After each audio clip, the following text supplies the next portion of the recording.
ముందుగా ఒక 2 స్పూన్ల ఫ్లాక్స్ సీడ్స్ను తీసుకోవాలి. ఒక అర గ్లాస్ వరకు నీరును పోసుకోవాలి. ఇప్పుడు దీన్ని స్టవ్ మీద పెట్టేసుకొని జెల్ అయ్యేలాగా మనం మరిగించుకోవాలి. అది జెల్ తయారయ్యే లోపల మనం బీట్రూట్ను చెక్కు తీసుకుని జ్యూస్ను రెడీగా చేసి పెట్టుకోవాలి. గ్రైండ్ చేసుకున్న జ్యూస్ను ఫిల్టర్ చేసుకోవాలి.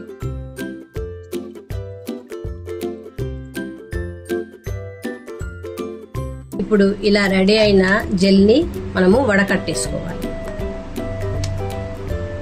ఇప్పుడు దీంట్లో ఒక 2 స్పూన్ల బీట్రూట్ జ్యూస్ను వేసుకోవాలి.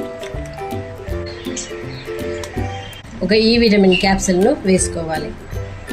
స్పూను రోజ్ వాటర్ను వేసుకోవాలి.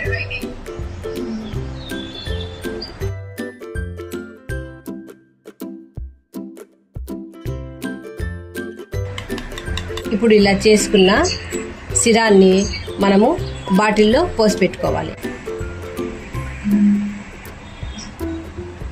దీన్ని మూత పెట్టేసి బాగా షేక్ చేసుకోవాలి. ఇప్పుడు ఇలా చేసుకున్న సిరాన్ని మన ఫేస్ మీద అప్లై చేసేసుకోవాలి.